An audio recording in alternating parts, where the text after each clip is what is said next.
Assalamualaikum warahmatullahi wabarakatuh. Selamat datang kembali teman-teman di channel Manusia Setengah G Kuadrat. Oke, jadi di sini kita akan membahas mengenai ini ya, probability. Jadi probabilitas itu ada beberapa macam sifatnya. Kemudian kita akan bahas satu persatu. Sebenarnya ini satu matkul sendiri ya di departemen saya dulu di statistik. Sekarang menjadi satu video aja. Ya nggak terlalu inilah ya, sedetail mungkin, tapi ini hal-hal yang paling penting yang saya sampaikan di sini. Yang pertama, probabilitas. Tentu nilainya itu harus di antara 0 sama 1 ya. Jadi probabilitas itu nggak bisa negatif. Kemudian yang kedua, untuk semua universe atau misalkan sampel, itu kalau di total itu probabilitasnya menjadi 1. Contohnya ada musim kemarau dan musim penghujan gitu kan. Atau musim hujan di Indonesia gitu. Nah, kemudian misalkan bulan Oktober nanti musimnya apa? Kemarau atau penghujan. Nah, ini probabilitasnya kalau dijumlah harus 1. Ini harusnya udah teman-teman udah paham lah ya, paling dasar sendiri. Kemudian probability distribution. Nah, probability distribution itu ketika tadi kita punya probabilitas entah itu dua event kayak gini ya, kemungkinan atau lebih. Nah, kemudian kita punya kondisinya, kita punya probabilitasnya. Nah, jadi terdistribusi, bisa setengah-setengah atau bisa sepertiga, 2/3 atau macam-macam. Masih gampang-gampang ya. Kemudian joint distribution. Joint distribution itu ketika kejadian itu memiliki dua kondisi. Misalkan hari ini itu hot, temperaturnya panas, dan ini masih sunny gitu. Tapi ada juga misalkan meskipun ini sunny gitu kan ya, ada matahari, jadi nggak berawan atau nggak hujan, tapi suhunya dingin kan, bisa jadi ya, kayak misalkan di Bandung atau di puncak atau dimanapun daerah dataran tinggi ada mataharinya, nggak ketutup awan, nggak hujan, tapi cold gitu ya, dingin. Atau hujan tapi dia panas suhunya, misalkan hujan tapi apa ya, anginnya itu angin panas gitu. Kayaknya nggak mungkin ya kalau di Indonesia terjadi kayak gitu, makanya probabilitasnya ini kecil gitu sih. Jadi kalau di sini kita membahas mengenai joint distribution, artinya kondisinya itu nggak cuma satu. Kalau tadi kan yang di atas itu kan ini ya, apa namanya, cuma ini hot dan cold. Nah, sekarang ada tambahan, selain hot dan cold di sini juga ada sun dan rain. Itu joint distribution. Nah, disimbolkan dengan ini ya, ada tanda komanya di situ. Oke. Ini kalau di dalam apa namanya, diagram Venn itu ya kayak irisannya lah ya. Jadi yang misalkan ini hot dan sun. Ini misalkan hot, ini sun. Nah, hot dan sun itu hari apa aja? Misalkan ini tanggal 1, tanggal 2, tanggal 3, tanggal 15, tanggal ini, tanggal 4, misalkan tanggal 7. Tapi di sini misalkan pada tanggal 5, ini hot dan sun gitu-gitu. Jadi irisannya lah. Kemudian marginal distribution. Nah, kalau kita punya ini joint distribution, kita mau melihat marginal distribution itu bisa ya. Nah, marginal itu kan artinya di sini marginal itu kayak sendirian gitu ya, terbebas dari pengaruh yang lain. Nah, kita punya hot sun, hot rain, cold sun, cold rain, bukan Coldplay. Nah, kemudian kita mau ngitung probabilitas hot aja atau cold aja. Nah, contohnya misalkan mau ngitung yang hot. Karena hot ini punya dua kondisi, hot sun dan hot rain, maka kita jumlahkan berdasarkan ini, sun dan rain. Karena yang kayak variabel kontrolnya kan si hot ya. Mau ngitung yang hot. Jadi yang kita berubah adalah sun dan rain-nya. Nah, jadi ketika hot dan sun itu 0,4 ini ditambahkan 0,1 gitu doang. Jadi dapatnya 0,5. Jadi probabilitas hot itu adalah 0,5. Kalau cold sama ini 0,2, ini kan cold ini 0,2 tambah 0,3 jadi 0,5. Nah, kalau dibentuk tabel distribusi probability hasilnya kayak gini. Nah, jadi probabilitas marginal itu tinggal sum up penjumlahan dari joint distribution gitu ya. Kalau mau yang hot ya tinggal jumlahkan aja semua yang hot, kalau yang mau cold ya jumlahkan aja semua yang cold. Masih gampang ya. Kemudian conditional distribution ini panjang, ini ada 5 sampai 5.5 kalau nggak salah. Nah, jadi ditulis dengan probabilitasnya itu kayak tadi. Ada koma. Itu kan. Nah, kemudian ini bisa diubah jadi kayak ini. Probabilitas misalkan X, kemudian dengan diketahui evidence. Jadi X ini adalah sesuatu yang kita cari, dan kini probabilitas yang sudah diketahui. Contohnya, probabilitas MU menang berapa kalau misalkan si Rashford nggak bermain. Jadi kita tahu evidence-nya Rashford nggak bermain. Misalkan kita punya evidence yang kedua, misalkan De Gea masih di MU nggak sih? Misalkan siapa, Casemiro ini dia kena kartu kuning, jadi dia akan diistirahatkan juga sama Ten Hag, jadi dia nggak bermain. Itulah, jadi intinya ada sesuatu yang kita ketahui. Nah, kalau kita mau tahu probabilitas MU itu berapa menangnya kalau misalkan orang-orang itu cedera, ya nanti bisa dihitung. Nah, kalau dua orang itu nggak main, biasanya menangnya berapa persen gitu, itulah. Nah, ini disebut juga sebagai posterior distribution ya, karena memang kita menghitung probabilitas dari suatu kondisi tertentu. Jadi kita sudah tahu lah, ada sesuatu yang kita ketahui kayak gitu. Jadi kayak bukan MU-nya full tim, tapi ada kendala ini, ada kendala itu. Kemudian misalkan cuacanya akan diprediksi akan snow, itu kan akan salju, biasanya MU kalah kalau salju gitu misalkan. Jadi gitu. Atau belief function, ini istilah-istilah dalam bahasa Inggris saja kalau teman-teman nanti ketemu. Nah, kemudian contohnya nih, probabilitas conditional distribution ya, probabilitas kondisional. Kayak misalkan X bersyarat Y, jadi kita ingin mencari probabilitas dari X, tapi kita sudah tahu Y dulu, ya kayak tadi. Itu rumusnya adalah irisan atau probabilitas bersama X dan Y dibagi dengan probabilitas dari Y. Nah, contohnya pakai hot sun, hot rain, dan cold sun, cold rain lagi ya, biar gampang, biar kita konsisten. Kalau kita mau nyari probabilitas ketika cold, kemudian dia hujan, itu berapa misalkan? Ya tinggal ini aja ya, probabilitas yang atas ini kan pembilangnya itu adalah sesuatu yang bersamaan. Jadi rain dan cold itu kalau bersama probabilitasnya berapa? 0,3 kan? 0,3. Kemudian probabilitas Y doang atau probabilitas marginal dari si Y. Nah, Y-nya apa? Y-nya adalah T sama dengan cold. Nah, jadi yang cold itu mana aja? Ini dan ini. Jadi dua ini tinggal di jumlah 0,2 tambah 0,3 jadi 0,5. Yang atas dari yang bawah 3,5 jadi 0,6. Itu pun berlaku untuk semuanya ya. Contohnya saya ngambil contoh satu aja lagi. Yang ini sun dengan evidence sekarang suhunya hot gitu. Nah, jadi kalau misalkan ini suhunya panas nih, kira-kira seharian ini bakal hujan nggak ya gitu kan, atau sunny atau rain. Kalau suhu udara sekarang panas nih, nanti akan hujan atau enggak gitu. Nah, kita lihat kalau misalkan biasanya kalau hot dan sun itu berapa? Hot dan sun ini 0,4. Kemudian dibagi dengan evidence dari si ini si marginal si yang belakang, yaitu hot. Ini tinggal jumlah aja, 0,4 tambah 0,1.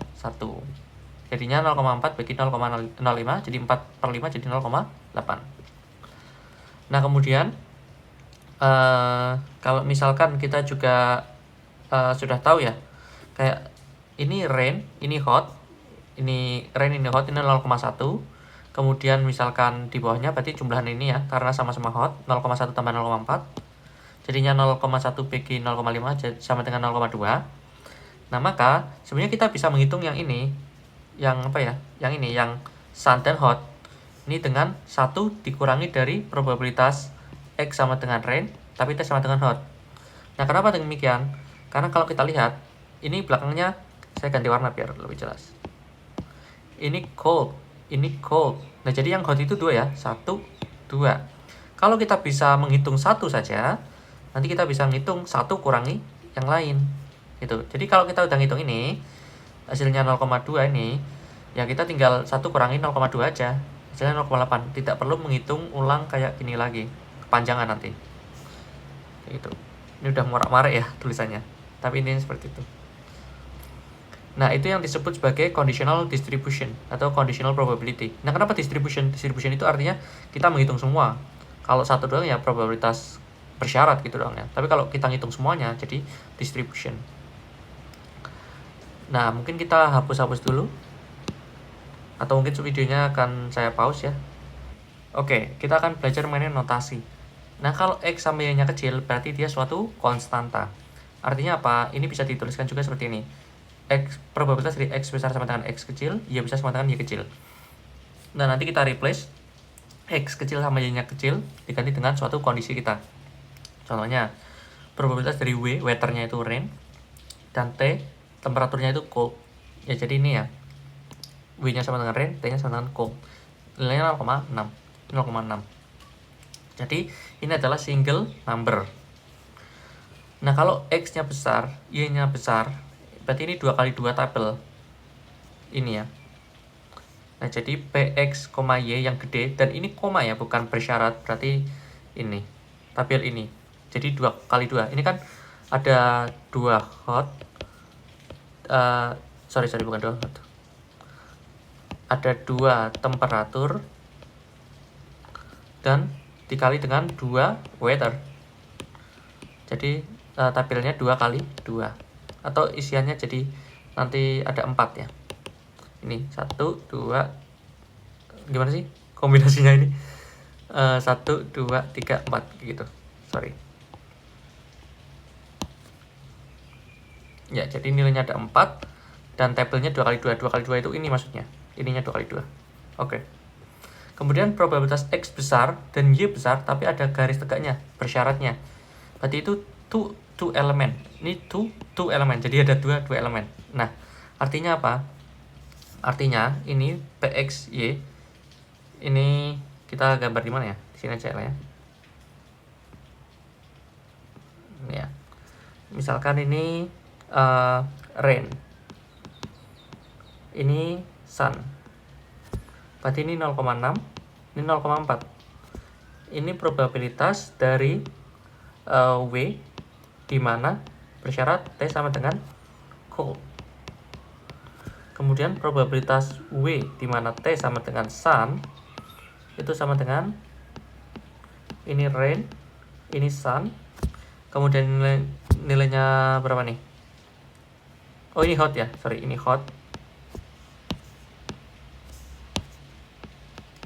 Berarti ini nilai 0,2, ini 0,8. Jadi probabilitas X besar bersyarat Y besar, berarti kita ngambil semuanya. Yaitu 2, ini 2, ada 2 nih, 2 tabel. 2 elemen, berarti ada 2 elemen nih, 1, 2, 1, 2. Jadi ada 2 tabel dengan 2 elemen. Dan masing-masing dijumlah sebagai 1. 0,6 tambah 0,4 sama dengan 1. 0,2 tambah 0,8 sama dengan 1. Kayak gitu. Jadi kalau X-nya kecil, Y-nya kecil, itu single number. X besar, koma, ingat ya, koma, Y besar, itu berarti tabel yang awal. Kalau misalkan P, X besar, bersyarat, Y besar, itu berarti hasil kalkulasi semuanya, kayak gini, ini tabelnya, gitu. Nah, gunanya untuk apa tahu kayak gini? Ya nanti biar nggak salah kalau teman-teman baca di paper orang atau di lecture orang, kemudian, loh, bedanya apa? Misalkan P, X, Y kayak gini kecil sama P, X, kan sama-sama P, X, Y gitu kan. Ya enggak, ini punya arti yang berbeda. Kemudian inference by enumeration. Nah, itu kan tadi kalau tabelnya, kita udah belajar kalau tabelnya cuma satu kondisi kayak gini. Kita udah belajar kalau ada 2 kondisi kayak gini. Nah, kalau 3 kondisi, ada season, temperatur, sama weather. Nah, kemudian kita mau ngitung sun, probabilitas ketika sunny, cerah, ketika winter, dan hot. Wah, ini kecil sekali harusnya ya, karena lagi winter tapi kok hot dan itu cerah, itu kayak nggak masuk akal sih, kayak pasti harusnya kecil. Nah, oke. Jadi ini jawabannya ya. Kalau misalkan kita punya bersyarat kayak gini, ini kan syaratnya 2. Kalau yang tadi kan gampang ya, syaratnya cuma 1 kayak gini, kita bisa ngitung. Nah, kalau syaratnya 2, kita harus ngitung yang ini dulu, yang belakangnya, yang syaratnya. Berarti probabilitas winter dan hot itu berapa? Kita cari yang winter dan hot. Nah, ini ada 2 ya. Saya kasih tanda sih. Ini winter, hot. Berarti 0,1 tambah 0,05. Kalau teman-teman lihat yang lain winter, ini cold. Jadi enggak hot gitu kan. Berarti yang ini aja, winter hot. Berarti 0,1 tambah 0,05. Jadi 0,15. Nah, setelah kita ngitung yang belakang ini, kita ngitung yang keseluruhannya. Jadi probabilitas, oh ini rain ya. Kenapa rain? Harusnya sun. Karena pertanyaannya tadi sun. Probabilitas sun saat winter dan hot. Winter dan hot kita sudah tahu tadi. nilainya 0,15 ini. Jadi 0,15. Probabilitas sun saat winter dan hot berapa nih? Mana sun ini ya? Berarti ini 0,1. Hapus 0,1. Berarti 1 bagi 15 ya. Jadi berapa tuh? 1 bagi 15. Ya kan? Berapa ya? Saya nggak tahu ya. Pokoknya intinya kecil sekali lah ya. Nanti dihitung sendiri pakai kalkulator. Nah, tadi hasilnya kan kalau misalkan nih probabilitas rain, kemudian winter dan hot. Berarti kan sama dengan yang bawah jelas ya, ini 0,15 tadi. Yang rain ini tadi ini 0,05. Itu berarti dibagi aja. Berarti 5/15. Oh, ini 10/15 ya tadi yang atas ya. Ini karena 1 itu kan 1,0 artinya kayak gini. Berarti ini 2/3. Gitu. Berarti berapa? 0,66 ya harusnya ya. Berarti ini 1/3 atau 0,33. Tampak tidak logik ya. Karena ini rain winter hot. Ini sun winter hot. Kayaknya nggak akan mungkin. Kayaknya kalau winter itu nggak akan sun sih. Harusnya akan mendung-mendung gitu dan nggak akan hot, pasti cold. Ya tapi karena ini contoh aja, ya kayaknya probabilitasnya gede gitu ya. Padahal harusnya enggak sih, tapi contoh. Kemudian kita membahas product rule. Nah, product rule itu hanya probabilitas bersyarat, tapi kita ubah arah. Contohnya, oke, probabilitas X bersyarat Y, itu kan rumusnya probabilitas X dengan Y ini barengan, atau irisan tadi ya, ini sama aja sih, kayak gini. Sama aja ya, ini sama aja kok. Nah, kemudian dibagi dengan probabilitas Y. Kalau ini pindah ruas ke sana, jadinya kan ini probabilitas X, Y, ini kan sendirian di kanan ya, atau kita tulis di kiri juga boleh.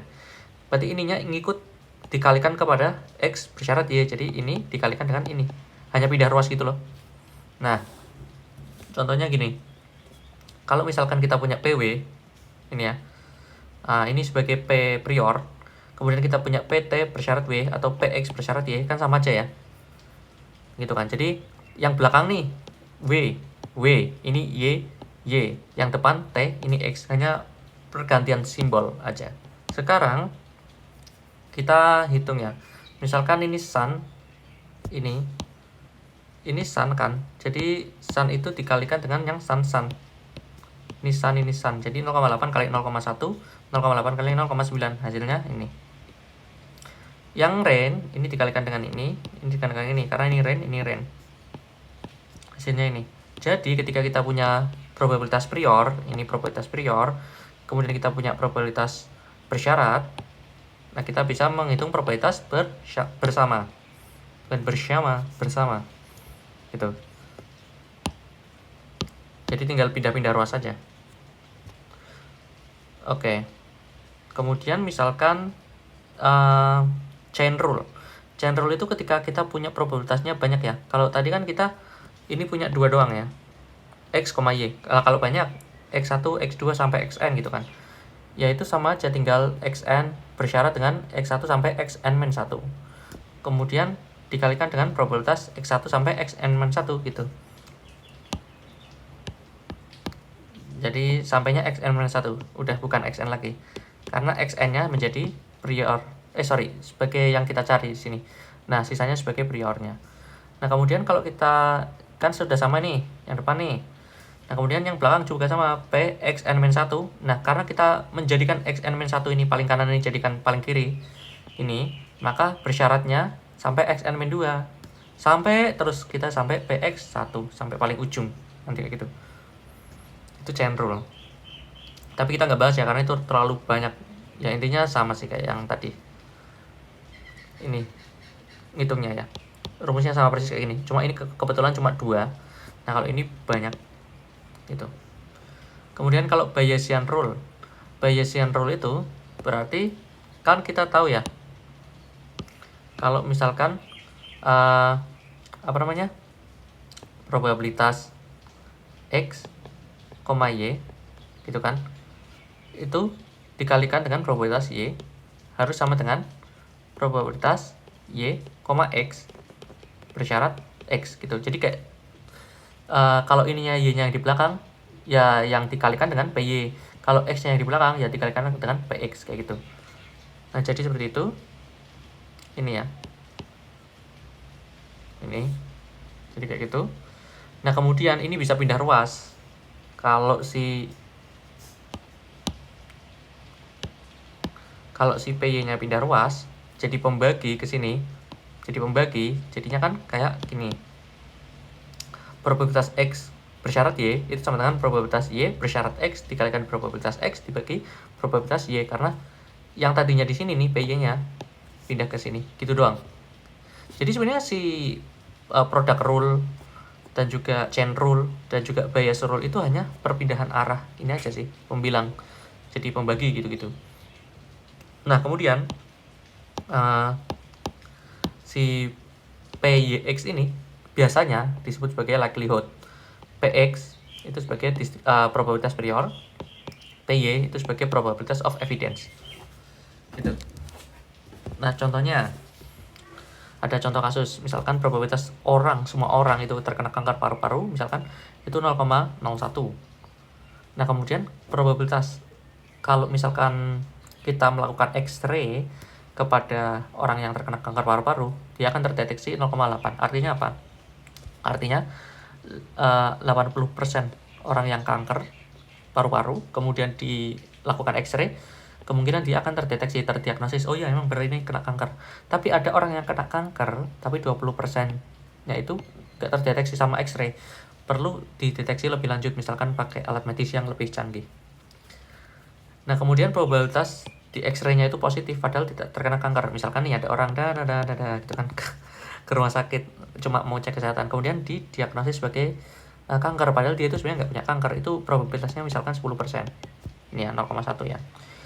Nah, kayak gitu. Jadi kalau yang ini, yang barusan yang bawah ini, itu probabilitas orang yang sehat tapi didiagnosis sebagai orang yang kena kanker.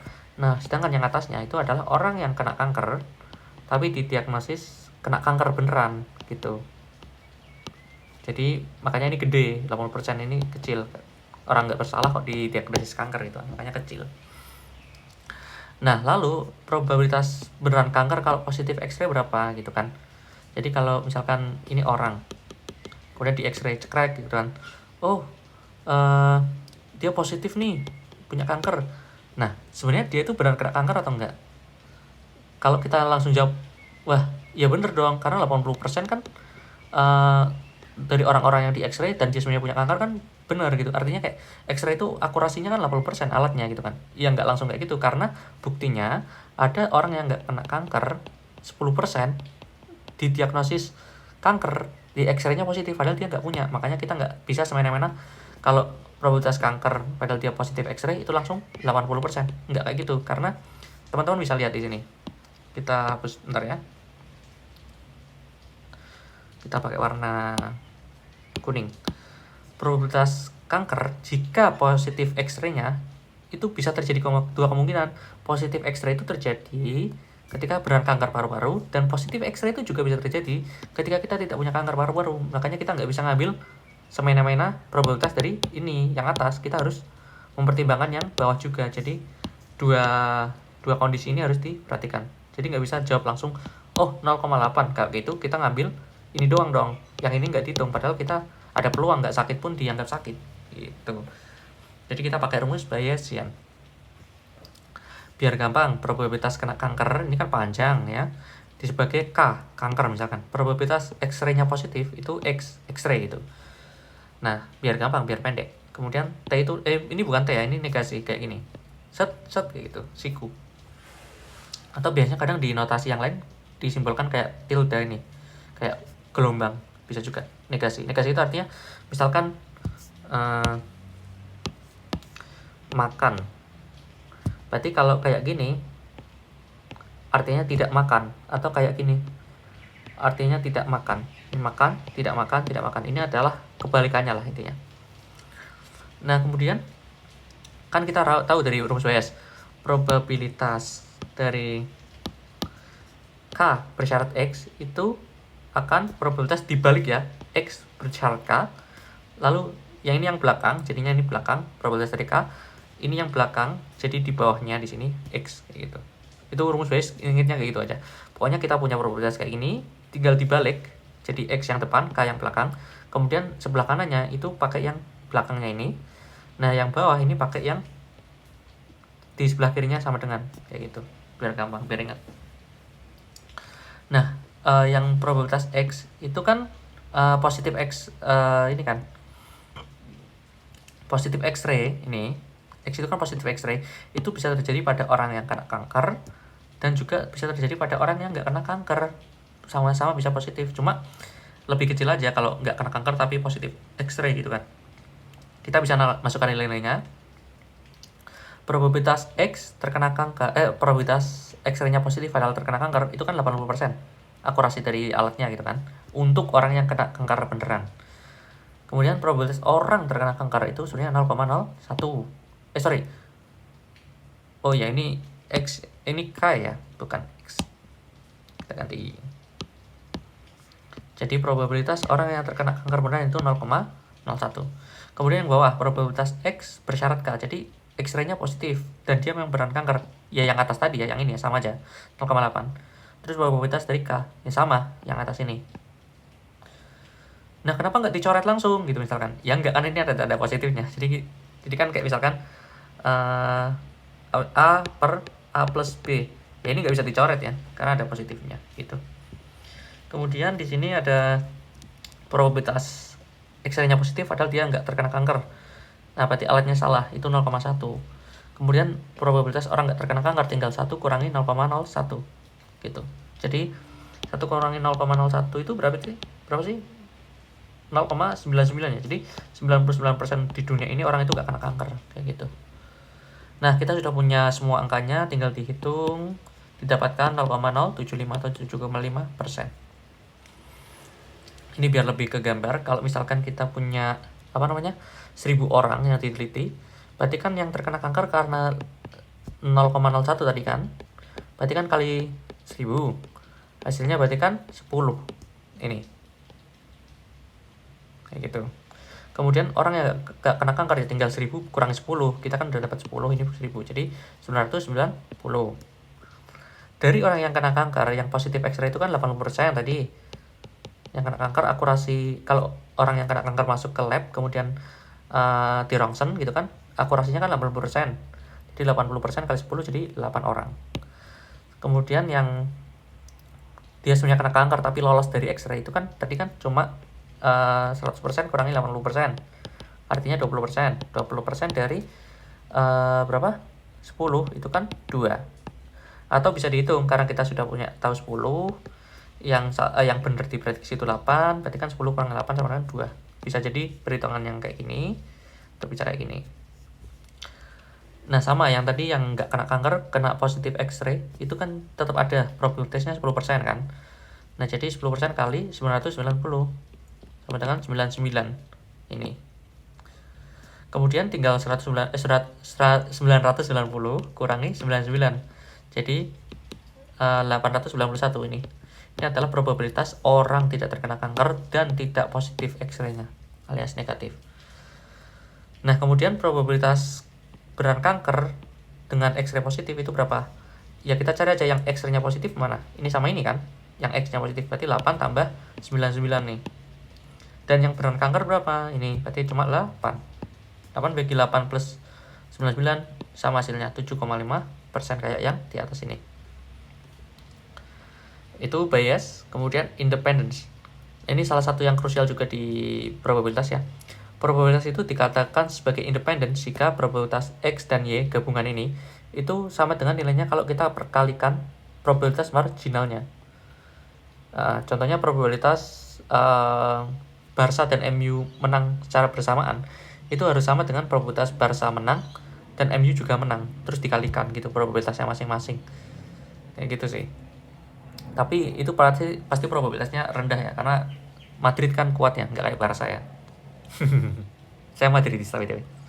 Kemudian kalau misalkan probabilitasnya itu nggak cuma satu tapi bentuk tabel, ya berarti ini simbol untuk logik semua ya. Semua elemen X dan Y itu harus memenuhi persyaratan ini. Jadi ketika X kalikan Y, ini probabilitasnya maksudnya, itu harus sama dengan probabilitas ketika mereka bersama. Biar ke gambar, ini contohnya, saya punya probabilitas temperatur. Hot itu 0,5, cold itu 0,5. Kemudian saya punya probabilitas weather. Sunny itu 0,6, rain itu 0,4. Nah, dari tabel pertama dan tabel kedua, mana yang menunjukkan bahwa tabel ini independence antara T dan W independence itu di tabel kedua atau tabel pertama. Nah, gampang ya, tinggal dikalikan aja. Contohnya hot nih 0,5 kali 0 ini kan hot sun ya. Hot sama sun mana? 0,5 kali 0,6 harusnya 0,3 ya kan? Kemudian hot sama rain harusnya 0,5 kali 0,4 0,2. Cold sun 0,5 kali 0,6 0,3. Cold rain, ini cold rain 0,5 kali 0,4 0,2. Ini sama yang mana? Ini kah? Enggak ya, ini 0,4, ini 0,3. Samanya sama yang ini. Jadi tabel ini memenuhi independensi antara T dan W. Jadi antara T, temperatur, dan weather pada tabel ini nggak saling berkaitan. Jadi mau temperaturnya hari ini hot kah? Bisa jadi nanti panas, bisa jadi nanti hujan. Kalau misalkan suhu pagi-pagi ini dingin, bisa jadi nanti panas, bisa jadi nanti hujan, karena nggak pasti. Jadi di tabel kedua ini tidak ada kepastian. Intinya independence lah antara temperatur dan juga si probabilitas dari weather. Kalau yang ini ada berkaitannya. Kalau temperaturnya hot, cenderung dia akan makin panas. Kalau temperaturnya cold, cenderung dia misalkan akan hujan. Ini kan kelihatan ya, kalau hot sun ini lebih besar daripada hot rain. Kayak gitu. Kalau di sini kurang terseparasi gitu, kayak hot sun dan hot rain selisihnya cuma 0,1 gitu. Nah, jadi yang di tabel kedua ini ada independen antara temperatur dan weather, sedangkan yang tabel pertama enggak. Oke, mungkin cukup sekian. Semoga bisa bermanfaat. See you next time. Bye bye. Assalamualaikum warahmatullahi wabarakatuh.